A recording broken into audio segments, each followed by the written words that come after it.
Hello friends, Kuldeep sir के नाम से इस यूट्यूब चैनल में आपका हार्दिक स्वागत है।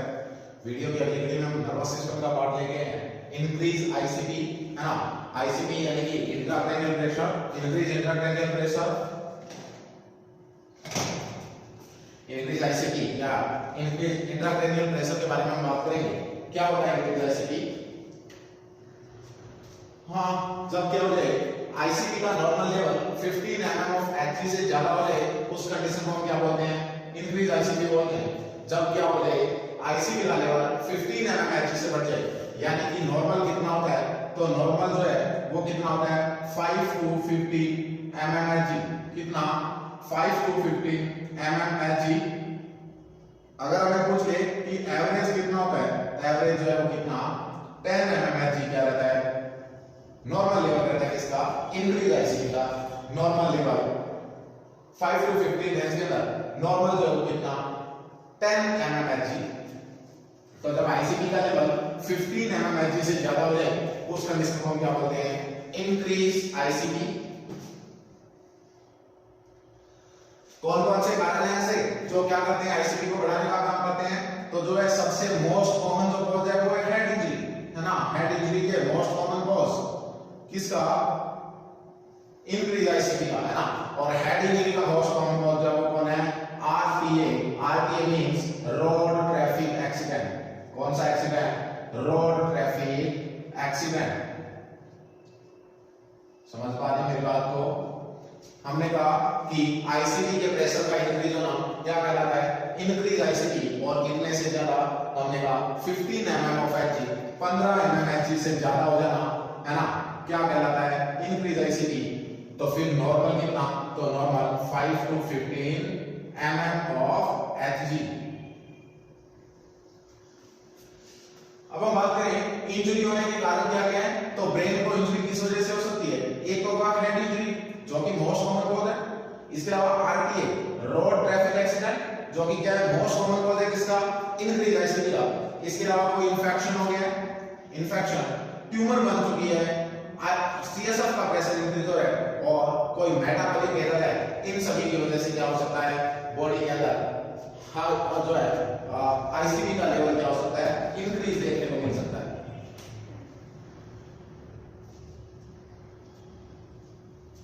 इंक्रीज देखने को मिल सकता है।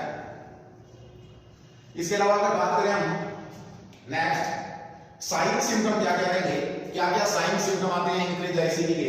तो सबसे पहले हमने पढ़ा आईसीपी का डेफिनेशन, फिर हमने कारण पढ़े, और अब हम पढ़ेंगे आईसीपी के साइन क्या क्या होंगे। जब आईसीपी बढ़ेगा उस कंडीशन में क्या क्या साइन देखने को मिलेंगे। इंपॉर्टेंट बात रहती है द अर्लीस्ट साइन या अर्ली साइन इज, जब आईसीपी इंक्रीज होगा तो अडल्ट के अंदर सबसे पहला साइन क्या होगा? Altered level of consciousness. क्या? Altered level of consciousness. It is initial sign, जो कि क्या है? इनिशियल साइन है इंक्रीज आईसीपी का। क्यों होता है लेवल ऑफ कॉन्शियसनेस अल्टर्ड? तो जब क्या होगा पर्सन को हाइपोक्सिया की कंडीशन डेवलप होगी। क्या होगा? हाइपोक्सिया की कंडीशन डेवलप होगी। और हाइपोक्सिया होगा क्यों? क्योंकि जब क्या होगे ब्रेन पे प्रेशर बढ़ेगा, है ना। जो हमारा ब्रेन होता है, ब्रेन के अंदर एक पार्ट होता है मेडुला ऑब्लोंगेटा। मेडुला ऑब्लोंगेटा जब क्या होगा आईसीपी बढ़ेगा तो इस मेडुला ऑब्लोंगेटा पे प्रेशर बढ़ेगा, और इस पे जब प्रेशर लगेगा, इसके अलावा पोन्स जो होता है इन दोनों पे प्रेशर लगेगा, तो क्या होगा? हमारी बॉडी का रेस्पिरेशन अल्टर होगा। ऐसा क्यों? क्योंकि जो पोन्स होता है ये हमारी बॉडी का इंस्पायरेटरी सेंटर है। क्या है? Inspiratory centre. और ये जो रहता है ये क्या रहता है? और साइन सिम्टम जो है अर्ली साइन जो है या अर्लीस्ट साइन क्या रहेगा? Altered level of consciousness. किसका? इंक्रीज आईसीपी का। ऐसा क्यों होगा? क्यों? क्योंकि जब क्या होगा हमारे ब्रेन का जो आईसीपी जब बढ़ेगा तो क्या होगा? ब्रेन के जो सेल और टिश्यू है, ये क्या है? जैसे हमारा ब्रेन है ना, और ये ब्रेन किसके अंदर फिक्स है? स्कल के अंदर,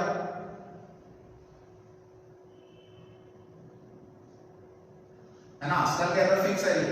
जब क्या होगा ये ऊपर की तरफ स्कल बोन है, ऊपर की तरफ रहता है स्कल बोन, और ये अंदर की तरफ ब्रेन है।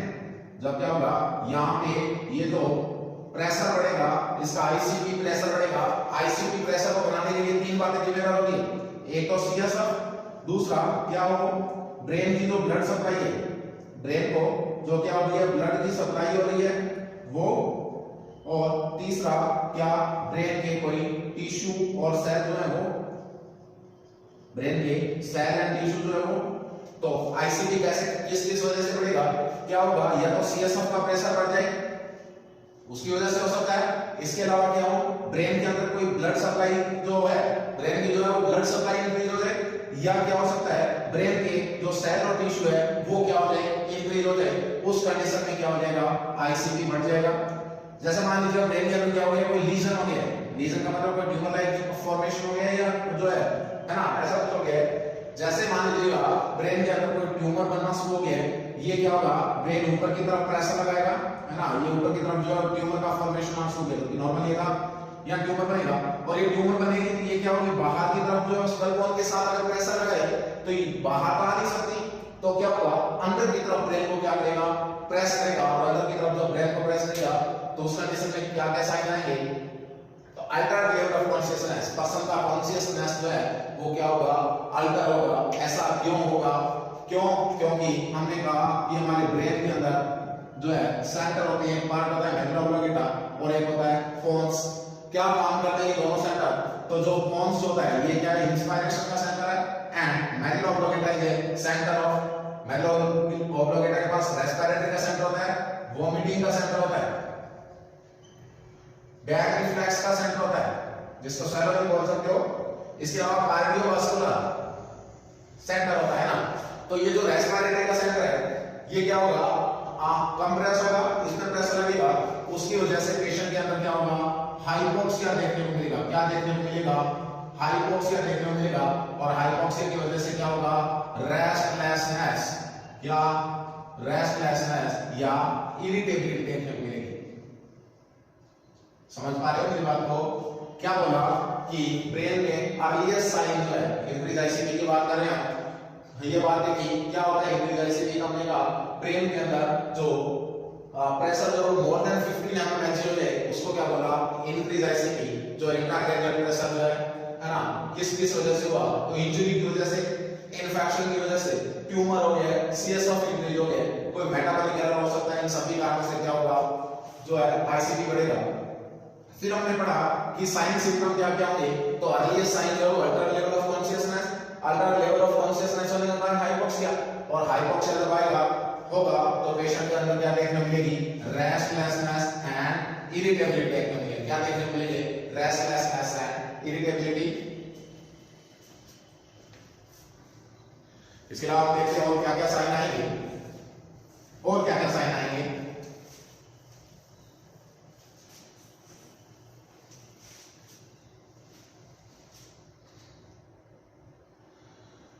इसके अलावा क्या होगा पेशेंट को हेडेक होगा, क्या होगा हेडेक होगा, सीवियर वोमिटिंग होगी, क्या होगा हेडेक होगा, हेडेक क्यों होगा क्योंकि आईसीपी बढ़ेगा, और आईसीपी बढ़ेगा उसकी वजह से ब्रेन पर प्रेशर लगेगा जिसकी वजह से पेशेंट को पेन होगा। सीवियर वोमिटिंग, वोमिटिंग होने का कारण अभी हमने कहा जो हमारे मेडुला ऑब्लोंगेटा था जिसके अंदर क्या थे वोमिटिंग के सेंटर थे, और मेडुला ऑब्लोंगेटा जब कंप्रेस होगा तो उसकी वजह से क्या होगी वोमिटिंग होगी। इसके अलावा वाइटल्स के अंदर चेंजेस आएंगे, क्या आएंगे वाइटल्स में चेंजेस, और वाइटल्स में क्या तो हाइपरथर्मिया देखने को मिलेगा, क्या हाइपरथर्मिया, हाइपरथर्मिया का मतलब बॉडी के टेम्परेचर का इंक्रीज हो जाना, क्या होना बॉडी के टेम्परेचर का इंक्रीज होना क्या कहलाएगा हाइपरथर्मिया, क्या कहलाएगा हाइपरथर्मिया, बॉडी के टेम्परेचर का बढ़ना हाइपरथर्मिया। क्यों, क्योंकि जो हमारा हाइपोथैलेमस है उसमें क्या होगा प्रेशर लगेगा। इसके अलावा क्या होगा ऑक्यूलर साइन आएगा, क्या साइन आएंगे ऑक्यूलर साइन आएंगे, ऑक्यूलर साइन आएंगे, और ऑक्यूलर साइन में हम जो है साइन देखेंगे कौन कौन से साइन आते हैं ऑक्यूलर साइन के अंदर, ये देखिएगा ऑक्यूलर साइन,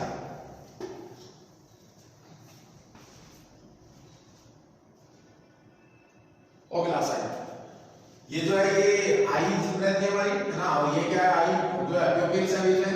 नॉर्मली तो क्या होता है हमारे जो प्यूपिल होते हैं ये क्या होते हैं लाइट से रिएक्ट करते हैं, जैसे क्या होते हैं हम डिम लाइट में जाते हैं तो ये क्या होते हैं डायरेक्ट होते हैं है ना, डिम लाइट हो जाते हैं तो क्या होते हैं प्यूपिल डायलेट होते हैं, बड़े हो जाते हैं ताकि हम अच्छे से देख सकें। और जब हम क्या आते हैं ब्राइट लाइट के अंदर आते हैं, ब्राइट लाइट में आते हैं तो ये क्या होते हैं कॉन्स्ट्रिक्ट होते हैं। क्या होते हैं कॉन्स्ट्रिक्ट होते हैं, यानी कि नॉर्मली जो है हमारे प्यूपिल जो है वो इक्वल होते हैं और लाइट से रिएक्ट करते हैं, है ना, नॉर्मल ऐसा होता है। बट क्या होता है कुछ डिजीज कंडीशन हो जाती है, जैसे क्या होता है जो हमारी क्रेनियल नर्व है, कितने नंबर की थर्ड क्रेनियल नर्व, और third cranial nerve is oculomotor nerve. हमने पीछे की वीडियो में पढ़ा है कि कौन कौन सी क्रेनियल नर्व जो है प्रेजेंट होती है, तो oculomotor nerve is a third cranial nerve जो क्या करेगी आई के मूवमेंट के लिए जिम्मेदार थी, जो क्या थी आई के मूवमेंट के लिए जिम्मेदार थी। 3 नंबर की क्रेनियल नर्व है, कैसी नर्व है third cranial nerve, third cranial nerve. जब इस थर्ड क्रेनियल नर्व में कंप्रेशन आने लगेगा तो उसकी वजह से क्या होगा यूनिलैटरल डायलेशन हो जाएगा, किसका प्यूपिल का। एक तो जो वो नॉर्मल रहेगा और दूसरा क्या हो जाएगा डायलेट हो जाएगा, यूनिलैटरल यानी कि एक साइड की आएगा डायलेशन होना प्यूपिल का, क्या कराएगा यूनिलैटरल डायलेशन। दूसरा हो जाएगा पिन पॉइंट प्यूपिल्स।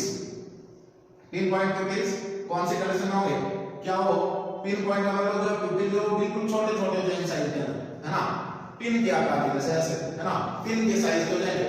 किसकी वजह से, किसको इंडिकेट करता है, या तो क्या हो रहा है क्वांटाइन हेमरेज, है ना, बोन्स के अंदर कोई डैमेज हो गया है, या क्या है ड्रग का ओवरडोज हो चुका है। और कौन सी ड्रग, तो जो ओपियोइड्स जो होते हैं, कौन ओपियोइड, उनका क्या हो गया है ओवरडोज हो चुका है।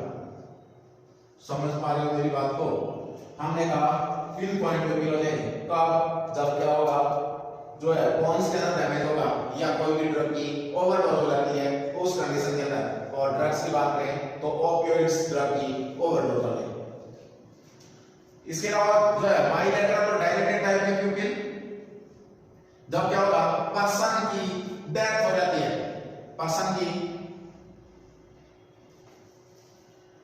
बाइलेटरल, डायलेटेड और फिक्स्ड प्यूपिल किसका इंडिकेटर है, indicator of imminent death, indicator of imminent death. Patient की क्या हो गई है डेथ हो गई है, उस कंडीशन में क्या देखने को मिलेंगे बाइलेटरल डायलेशन देखने को मिलेगा प्यूपिल को, प्यूपिल जो कंप्लीट डायलेट होंगे।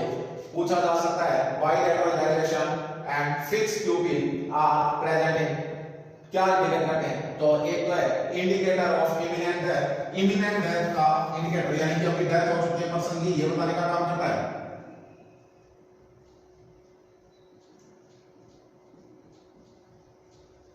Imminent death.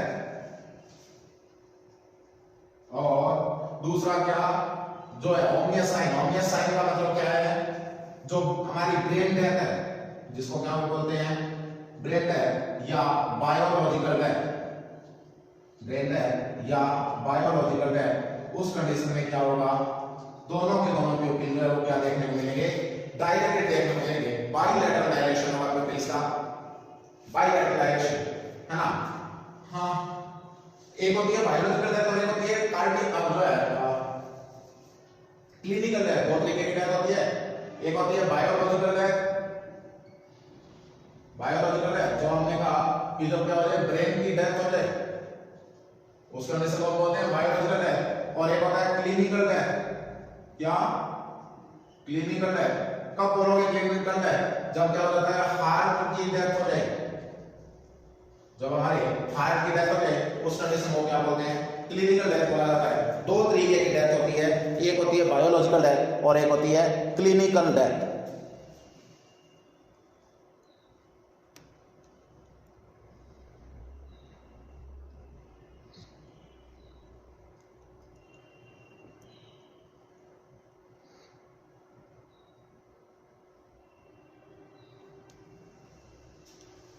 तो दो तरीके की डेथ होती है, एक होती है बायोलॉजिकल डेथ और एक होती है क्लिनिकल डेथ, है ना। ओक्यूलर साइन पढ़े हमने, तो सबसे पहला साइन हमने बताया किसके बारे में, इंक्रीज आईसीपी के बारे में। और हमने कहा सबसे पहला साइन क्या आता है, सबसे पहला साइन होता है रेस्टलेसनेस, लेवल ऑफ कॉन्शियस सर्दर हुए, इसके अलावा हेडेक, वॉमिटिंग और ये सारे पढ़े हमने। फिर हमने कहा ओक्यूलर साइन आते हैं। नेक्स्ट लेट साइन के अंदर हम पढ़ेंगे कुशिंग ट्रायड। लेट साइन के बारे में तो आपको पता है कि late sign of increase ICP तो क्या होगा पुशिंग ट्राइड। और क्या होता है पुशिंग ट्राइड में? तो ट्राइड है, ट्राइड का मतलब होता है तीन बातें होंगी। क्या होगी? तीन बातें होंगी। तीन बात कौन कौन सी? एक तो होगा सिस्टोलिक बीपी बढ़ेगा। कैसा बीपी बढ़ेगा? सिस्टोलिक बीपी बढ़ेगा। तो जब सिस्टोलिक बीपी बढ़ेगा तो उसकी वजह से क्या होगा? पल्स प्रेशर इंक्रीज होगा। क्या होगा? पल्स प्रेशर इंक्रीज होगा। इसके अलावा क्या होगा? ब्रेडिकार्डिया देखने को मिलेगा। क्या देखने को मिलेगा? Bradycardia. Bradycardia means decrease heart rate 60 beat per minute. Heart rate जो है वो 60 बीट पर मिनट से कम होना क्या कहलाएगा? ब्रेडिकार्डिया। चैन स्ट्रोक रेस्पिरेशन या इररेगुलर रेस्पिरेशन देखने को मिलेगा। कैसा रेस्पिरेशन? इररेगुलर टाइप का रेस्पिरेशन देखने को मिलेगा। किसमें? Late sign of increase ICP, जिसको हमने बोला पुशिंग ट्राइड। इसके अलावा और कुछ साइन आएंगे जैसे अटैक्सिया। अटैक्सिया का मतलब होता है पेशेंट जब चलता है तो अपना बैलेंस नहीं बना पाता है ना, लड़खड़ा कर चलना। अटैक्सिया क्या होता है? पेशेंट क्या नहीं कर पाएगा, अपना बैलेंस नहीं बना पाएगा। सीजर्स आएंगे पेशेंट को, सीजर आ सकते हैं, है ना, मोटर के फंक्शन चेंज हो जाएंगे और वीकनेस होगी पहले तो, और वीकनेस से क्या हो जाएगा? हेमीप्लेजिया। क्या? हेमीप्लेजिया। हेमी का मतलब हाफ बॉडी और प्लेजिया मतलब पैरालाइसिस। तो क्या होगा इस पेशेंट को? हाफ बॉडी का पैरालाइसिस हो जाएगा। हाफ बॉडी मतलब अगर नेजल सेप्टम से बीचों बीच तो बॉडी को दो पार्ट में डिवाइड करें तो एक पार्ट होता है राइट और एक पार्ट होता है लेफ्ट, है ना। तो एक साइड का क्या हो जाएगा? पैरालाइसिस हो जाएगा। हाफ बॉडी का पैरालाइसिस हो जाएगा, हेमीप्लेजिया। इसके अलावा जो है पॉजिटिव बेबेल्स की रिफ्लेक्स देखने को मिल सकता है। पॉजिटिव बेबेल्स की रिफ्लेक्स, पॉजिटिव बेबेल्स की रिफ्लेक्स किसकी वजह से? जब क्या होंगे? अपर न्यूरॉन, अपर जो मोटर न्यूरॉन है उनके अंदर क्या बन जाएगा? लीजन। लीजन का मतलब कोई घाव बन गया, है ना। उस कंडीशन के अंदर बेबीज की रिफ्लेक्स क्या होता है? थोड़ा सा इसके बारे में बात करें। क्या होता है बेबीज की रिफ्लेक्स? तो बेबीज की रिफ्लेक्स जो है इसका मतलब होता है ये जो है वो बच्चे के अंदर पाया जाता है। किसमें? इन्फेंट में। इन्फेंट के अंदर पाया जाता है। एक साल की उम्र तक क्या होता है? ये नॉर्मल होता है। 1 ईयर तक, अप टू 1 ईयर जब तक ये प्रेजेंट होता है क्या होता है? नॉर्मल होता है ना, नॉर्मल। अप टू 1 ईयर के तक क्या होता है? नॉर्मल होता क्या है इस बेबीज की रिफ्लेक्स में? तो जब हम क्या करते हैं, ये बेबी का पैर है, होता क्या है इस बेबीज की रिफ्लेक्स में?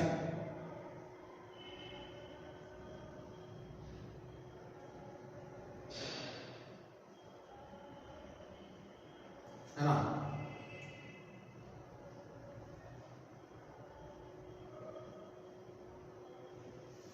जब क्या किया जाता है, ये जो बेबी का जो पैर का सोल वाला हिस्सा है इसको क्या करते हैं हम, जो लैटरल एस्पेक्ट है इसको हील से जो ऊपर की तरफ क्या किया जाता है, जब कोई ब्लंट ऑब्जेक्ट लेके स्टिमुलेट किया जाता है तब क्या करता है baby, dorsiflexion of great toe, क्या शो करेगा, dorsiflexion of great toe, dorsiflexion of great toe and fanning of the finger, क्या शो करेगा, dorsiflexion of great toe and fanning of the finger show करेगा। किसकी बात करें हम, बेबीज की रिफ्लेक्स की बात करें। क्या होता है बेबीज की रिफ्लेक्स, इन्फेंट के अंदर पाया जाता है, 1 साल की उम्र तक क्या होता है, नॉर्मल होता है। होता क्या है इसमें, तो जब क्या किया जाता है, जो बेबी होता है बेबी, उसके जो पैर का जो सोल होता है उसको क्या किया जाता है, हील से लेके जो ऊपर तक क्या किया जाता है, इसको स्टिमुलेट करते हैं लैटरल एस्पेक्ट पे एक ब्लंट ऑब्जेक्ट की सहायता से। तो बेबी क्या करता है, अपने जो ग्रेट टो होता है, पैर का जो होता है उसका क्या करता है, डोर्सिफ्लेक्शन शो करता है, और फैनिंग ऑफ द फिंगर, अपनी फिंगर को क्या कर देता है, फैला देता है, उसको क्या बोला हमने, बेबीज की रिफ्लेक्स। अब इस पॉजिटिव का मतलब क्या है, तो ये बेबीज की रिफ्लेक्स होता है, ये धीरे धीरे अडल्ट लाइफ में जब आते हैं, अडल्ट में जाके इसमें बदल जाता है प्लैंटर फ्लेक्शन के अंदर बदल जाता है। इसमें प्लैंटर फ्लेक्शन में, प्लैंटर फ्लेक्शन का मतलब ये है कि जब आप क्या करते हो, किसी अडल्ट के लैग को स्टिमुलेट करते हो किसी ब्लंट ऑब्जेक्ट से, तो पर्सन क्या करता है, अपनी जो पैर के फिंगर से उनको क्या करता है, फ्लैक्स करने की कोशिश करता है।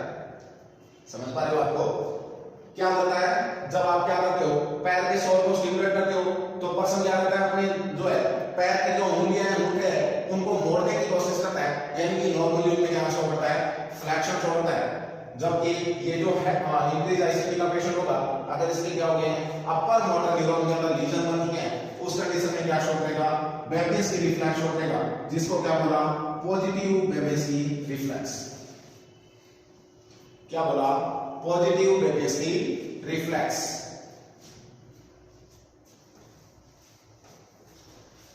Positive Babinski reflex.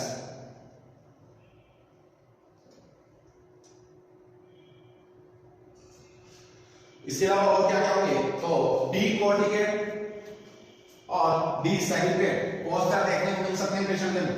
डी कोर्टिकेट और डी सेरिब्रेट। डी कोर्टिकेट का मतलब है फ्लेक्सर पोस्टर। कैसा पोस्टर, फ्लेक्सर पोस्टर। डी कोर्टिकेट का मतलब क्या है, फ्लेक्सर पोस्टर। फ्लेक्सर पोस्टर क्या करेगा पेशेंट, ये जो पेशेंट है जब आपके पास हॉस्पिटल में आएगा तो जो है इस तरीके से जो उसके हैंड होंगे वो क्या होंगे, अपनी चेस्ट के ऊपर फ्लैक्स होंगे, है ना, और लेग जो है वो स्ट्रेट देखने को मिलेगी। और जब आप क्या करोगे, इन हाथ को पकड़ के सीधा करोगे, वापस यही आ जाता है ना, फ्लेक्शन शो कर रहा है पेशेंट, है ना। डी कोर्टिकेट पोस्टर बोलते हैं इसको। कि कब देखने को मिलेगा ये, जब क्या हो जाए पेशेंट का सेरिब्रल कॉर्टेक्स में इंजरी हो जाएगी, उसकी वजह से क्या होता है, डी कोर्टिकेट पोस्टर देखने को मिलेगा। कौन सा पोस्टर, डी कोर्टिकेट। दूसरा होता है डी सेरिब्रेट पोस्टर। डी सेरिब्रेट का मतलब है एक्सटेंशन पोस्टर, जिसमें क्या होगा, पेशेंट जो है इस तरीके से जो पोजीशन होगी और पेशेंट के हाथ को आप सीधा करना चाहोगे, छोड़ोगे, वापस इसी पोजीशन में चला जाता है, एक्सटेंड होती है एक्सट्रीमिटी, उस कंडीशन को क्या बोला जाता है, डी सेरिब्रेट पोस्टर। और डी सेरिब्रेट पोस्टर है वो किसकी वजह से देखने को मिलेगा, तो वो जो है जब क्या हो जाए मिड ब्रेन की इंजरी हो जाए, क्या हो जाए, मिड ब्रेन के अंदर इंजरी हो जाए, उस कंडीशन में क्या देखने को मिलता है, डी सेरिब्रेट पोस्टर। क्या देखने को मिलता है, डी सेरिब्रेट पोस्टर। किस कंडीशन में, जब मिड ब्रेन की इंजरी हो जाती है, उस कंडीशन में। तो डायग्नोस कैसे करेंगे, अब जो इंक्रीज आईसीपी है इसको कैसे डायग्नोस किया जाए, तो आईसीपी, जो आईसीपी का मतलब है इंट्राक्रैनियल प्रेशर, किसके द्वारा, वेंट्रिकुलोस्टोमी। वेंट्रिकुलोस्टोमी, वेंट्रिकल प्लस ओस्टोमी, है ना। क्या करके वेंट्रिकल के अंदर एक ओपनिंग बना के और उसके अंदर क्या की जाएगी, जो है उसका प्रेशर चेक करेंगे, आईसीपी चेक करेंगे। सीटी हमारी बताई जा सकती है कॉज को रूल आउट करने के लिए, तो ट्यूमर वगैरह तो नहीं है ना। तो ट्रीटमेंट क्या किया जाए, अब इस पेशेंट के ट्रीटमेंट के बारे में बात करें। ट्रीटमेंट ऑस्मोटिक डायरेटिक्स नाम लेंगे। ऑस्मोटिक डायरेटिक जो क्या रहती है, ड्रग ऑफ चॉइस रहती है, किसकी, इंक्रीज आईसीपी के पेशेंट की इंपॉर्टेंट बात रहती है ड्रग ऑफ चॉइस, जिसका एग्जांपल है ऑस्मोटिक डायरेटिक का एग्जांपल कौन है, मैनिटोल। और मैनिटोल 20% देंगे। इसके अलावा पेशेंट का अगर रीनल फंक्शन टेस्ट नॉर्मल है तो और दिया जा सकता है क्या, है ना। इसके अलावा एसिटाजोलामाइड जो कि किसकी डायरेटिक ग्रुप की तरह है, ग्लिसरॉल काम में लिया जा सकता है। हां, पोटेशियम स्पेरिंग डायरेटिक दी जा सकती है, पोटेशियम स्पेरिंग डायरेटिक, जिसका एग्जांपल है स्पाइनोलैक्टोन। और एक मात्रा ऐसी डायरेटिक है जो क्या कॉज करती है, हाइपरकैलेमिया। क्या कॉज करती है, हाइपरकैलेमिया। सारी की सारी डायरेटिक्स जो होती है वो बॉडी में हाइपोकैलेमिया करती है। एक मात्रा ड्रग है डायरेटिक के कैटेगरी में पोटेशियम स्पेरिंग डायरेटिक, जिसका एग्जांपल है स्पाइनोलैक्टोन, जो क्या कॉज करेगी, हाइपोकैलेमिया। लूप डायरेटिक का एग्जांपल रहता है फ्लोसेमाइड। जिसको किस नाम से जानते हैं, लैसिक्स के नाम से जाना जाता है, लैसिक्स के नाम से जाना जाता है, फ्लोसेमाइड ड्रग्स। एंटी इंफ्लेमेटरी काम में लेना होता है। एंटी इंफ्लेमेटरी ग्रुप में हम क्या काम में लेंगे, तो स्टीरॉइड कैटेगरी काम में लेने होते हैं, स्टीरॉइड काम में लेने होते हैं।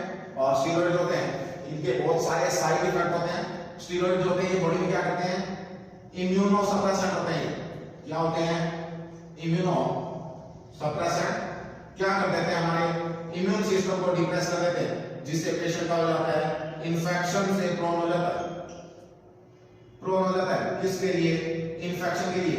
इससे जब भी क्या करते हैं, किसी पेशेंट को स्टीरॉइड दें, उस पेशेंट के लिए इन्फेक्शन प्रिकॉशन काम में लेने होते हैं। उस पेशेंट को क्राउड वाली जगह पर जाने से अवॉइड करना होता है ना। उसके लिए इन्फेक्शन के सारे प्रिकॉशन काम में लेने होते हैं। स्टीरॉइड जो है ये ऑस्टियोपोरोसिस को करता है, हार्मोनल डिस्टर्बेंस कर देता है। हमारी जो एक्सट्रीमिटीज है वहां से कैल्शियम निकाल देता है, जिससे एक्सट्रीमिटी थिन हो जाती है और ट्रंकल ओबेसिटी कर देता है ना। इसके अलावा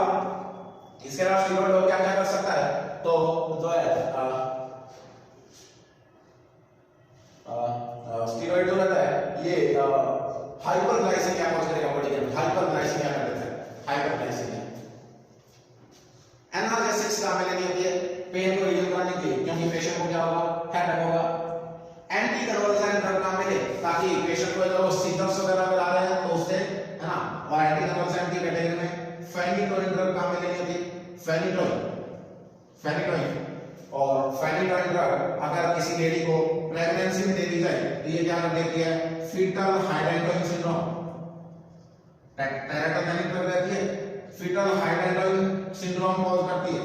अगर फेनिटोइन किसी पर्सन को कब दे दें, कोई लेडी है और प्रेग्नेंट है और उसको अगर आपने फेनिटोइन दिया तो उसकी वजह से क्या होगा, फीटल हाइड्रेटोइन सिंड्रोम, जिसका मतलब है बच्चा कैसा पैदा होगा, क्लेफ्ट लिप या क्लेफ्ट पैलेट का बच्चा पैदा होगा,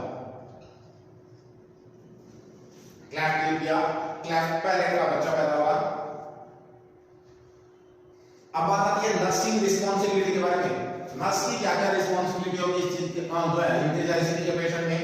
नर्सिंग रिस्पांसिबिलिटी क्या क्या नर्सिंग रिस्पांसिबिलिटी रहेगी,